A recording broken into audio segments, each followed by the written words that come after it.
Hello YouTube, Valkyrie D Queen here. Please like, comment, and subscribe if you like the content. Now, we're going to be reviewing Eden Zero, chapter 111, 112, and 113. First one, 111, is the sky of days long past. You see Rebecca in a bunny outfit, starting out. And then you're going back to where Shiki is back from his visit with Mother's ether energy. And Mother's ether energy went into the Lacama that is for breathing underwater.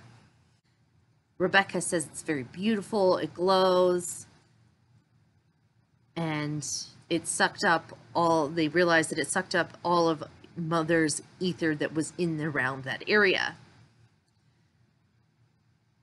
And Nadita explains that Mother's ether has found a vessel and went inside with its own consciousness. Then they say that there are multiple Mother treasures with Mother's ether. And if you find these treasures or places that held these treasures, you can absorb these different ethers and eventually it will lead you to Mother. Nadita also explains this as well. So finding these different treasures and relics throughout the cosmos and absorbing the ether of Mother into one object can eventually lead you to finding Mother. Gives them another goal, all of Shiki's crew. They're explaining, isn't it a pain? Can't you just absorb all of Mother's ether at once and then just find her? And they say, no, it's a little more complicated than that. Let's follow the ether, and then one day they will find Mother. That's what Shiki says, and he's very excited. So they're all very excited. And Nadita and Pino express, I hope you see Mr. Andrew one day. And Witch mentions that Lord Andrew is no longer with us. And Rebecca tries to stop her, and Witch says, you think it's a kindness not to tell her when it really isn't. And Witch eventually tells Nadita that Andrew's gone, is no longer with us. Here's his last message, and his last message is 200 years ago, saying he found the treasure and he's coming back for her and everything. And I hope to see the beauty of Red Cave together and how much he loves her. And then this boom, crash, and then he missed the planet and started orbiting another different way, and then eventually crash landed 200 years later. It makes Nadita upset and sad. She's crying, yelling for his name, and snap goes her cable as she's running towards the fallen ship.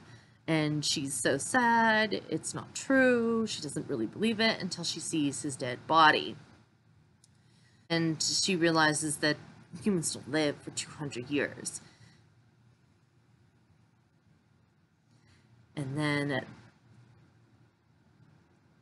Witch goes on, the fact that you love someone does prove that you have a heart. That you do have a heart. That this android does have a heart. And then the treasure breaks, the relic or the treasure breaks out. It looks like a 3-candle holder. It flashes brightly and all the robots come back alive. The water is pushed back and their civilization rises up and the ether flows. The world that once saw together, Andrew, you helped me see it again. And that's what Nadita says while standing next to Andrew's crashed ship. Even though she's sad, she gets to see the world that they saw together. And people everyone is happy, and Rebecca goes, oh, love. Shiki looks at her, I didn't mean it like that, and she looks away. Cute little moment. And everyone's happy. There's saying goodbye. Somewhat happy. It's a bittersweet happiness. Rebecca has a thought. I was just thinking, I wish the chronophase could come and eat this planet's time. 200 years of it. So she actually wishes this time-eating beast can come back and eat some time from this planet so Andrew and Adita can be together. And that is the end of the chapter 111. We move to chapter 112, which is Eden Zero, and we get a beautiful cover page of all the different Eden Zero's characters in a chibi form in the beginning, and chapter 112 is When You Live Life on a Ship. And it seems like we have two new characters behind Elisa, the Chisholm Pirate. So we'll see how that goes, who these characters are. And they put the Lacrima in a safe place. Sister Ivy, Moscow, and Hermit are observing it. And they revamp everything that we just need to keep searching for Mother's ether through these relics and absorbing it into something, into that Lacrima, and we can eventually find Mother. So they plot a course on trying to find them, and Wheeze also mentions, should we stop letting some of Draken's crew come in to our crew, because now they have Colleen, Jin, and Laguna. And Colleen seems happy, and Jin mentions we'll be soon to be happy to leave as Colleen is cured. And Colleen's like, oh, I'll miss them. And Laguna just mentions that Witch and him made a pact. And Wheeze makes a comment about his fashion with stilettos and makes like an old man joke. These kids in the future. And he tries to make friends, and they're like, no, friendship wasn't in the deal. They're a limited, and Witch explains they're a limited time a guest. Until Laguna finds a planet in the Oe cosmos to find his own, so he's no longer prosecuted, because he's considered a criminal in the Sakura cosmos. And then Witch mentions the Lord Demon King. She's addressing Shiki, and Shiki says, well, I'm uncomfortable with you addressing me that way. And she's like, no, we're the Demon King's 4 shining stars, and you are the Demon King. They get talking, and they eventually says that Mecha King, the Demon King sounds like a bad, and Shiki mentions this, the Demon King sounds like a bad guy. And no, the Demon King is for the King of Majimich. He shares his ether with machines. And that gives Shaky very happy, and he starts using his gravity ether to really lift everyone up and floating around. You cut back to the Awea Cosmos, the coral section, aboard the Skull Ferry where Alicia Chrism is. And she's observing something and says, let's go. I don't want to deal with Poseidon, the other Oreshian criminal that's here. Let's go to another area and we'll visit some food sites. And then Justice suddenly shows up behind her, and she's like, oh, Justice. And there's a fleet. And then she turns to the guy with bangs that we knew is spying, is a spy for the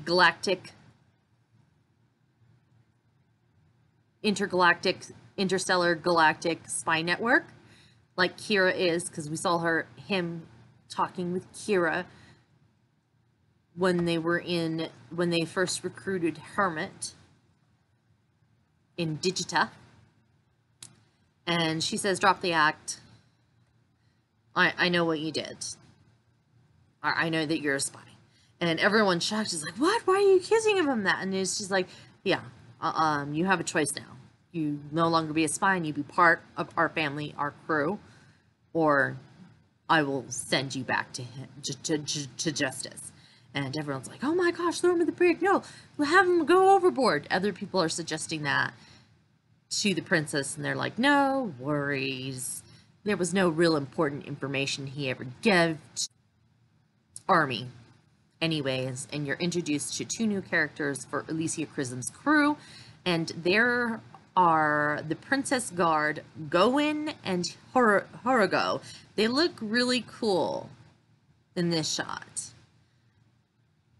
And they're part of the Princess Guards, and they handle intelligence and stuff that the princess doesn't really want to do at that, because they say that she's not very good at keeping a secret anyways. And they argue a little bit, and they say, no, she trusts me. She came to me first. And he's like, no, she came to me first. And she said, well, one used to be a firefighter and one used to be a doctor, and she kind of adopted them in the crew and made them family, like the Demon King and the 4 Shining Stars did for her. So hers was about, it doesn't matter what your background is, once you become part of my crew, you're part of family, as long as you don't betray the family. And she gives that option to the spy for the Interstellar Union Army. And she says, no, you'll never beat the Interstellar Union Army. And she's like, okay, fine, we're going to send him back. And they're like, huh? You're not even going to do that? Fine, we're going to send you back. And it's such a pity, we're going to send you back. So they send someone back over to justice. And her 2 Princess Guard, Gowen and Horogo, says, you shouldn't have done that. You should have just kept him or locked him up and imprisoned him or walked the plank. And she's like, no, we'll give him a chance. We'll build a family that lives on the ship. And so Alicia and her crew is more about building her family. You're part of the family now if you're part of my crew. And that gets them smiling. And then you go back to Eden Zero. And Laguna and Jin are talking, and they're eating, and they're talking about the evil things that Draken has done.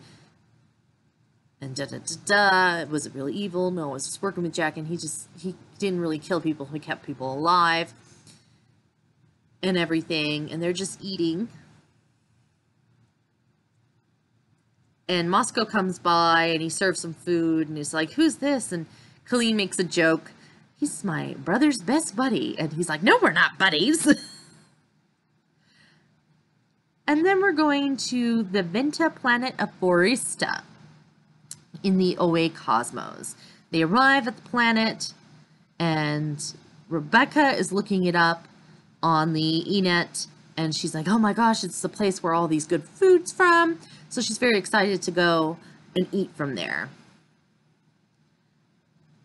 And then Hermit finds Master Xenon's instructor of mech arts.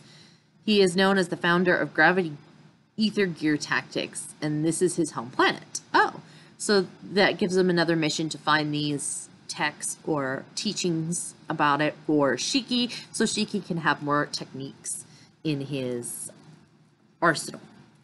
That's good.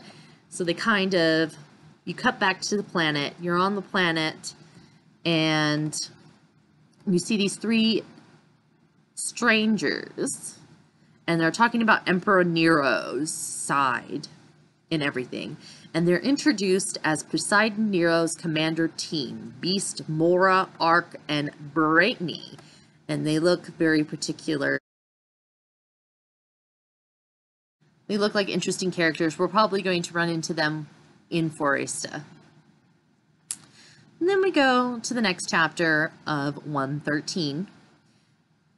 In the doghouse, and you have a dog, Hamura, dressed up as a dog, kimono and everything.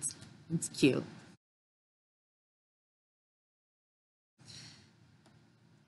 And they're in the so they try to land in the Verta planet of Foresta, but she can't because it's so thick with forest. Even the ocean is covered in forest.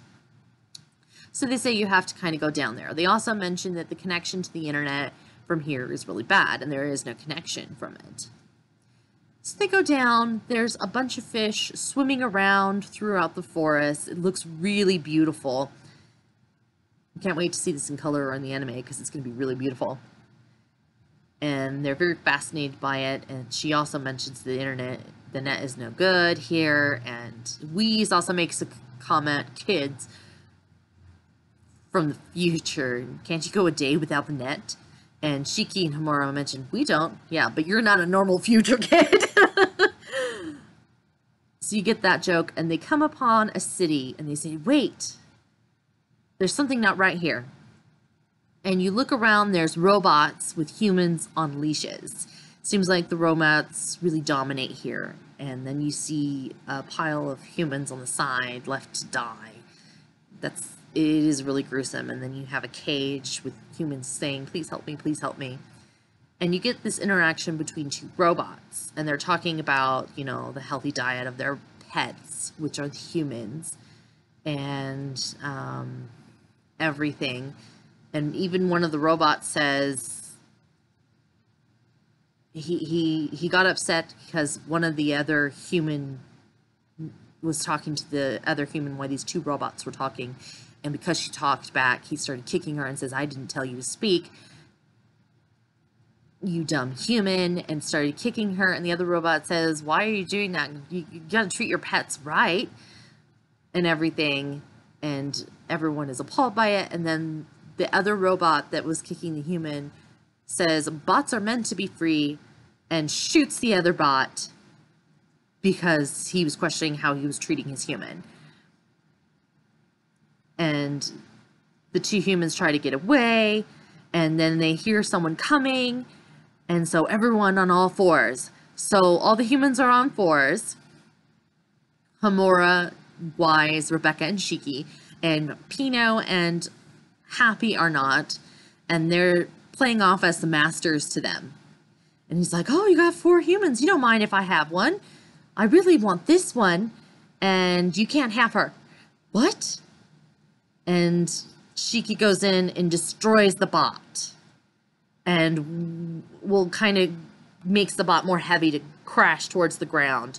And Wise grabs onto its face and completely disintegrates it, completely destroys it. And then Chopo,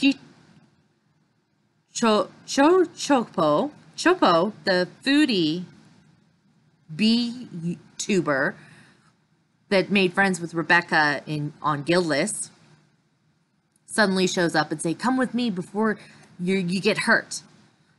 And so they go to her little hut where she has food and everything, and she's munching down, and she told them, I got trapped here a week ago. It was fine. I came here to do some video shoots of the food that was here, and then suddenly I'm no longer allowed. And then this skull bot shows up on his face, and all the robots started acting weird, and it's totally flipped, and now the humans are the slaves and not the bots. So this is an indication of what the Demon King, Shiki's grandpa, has done.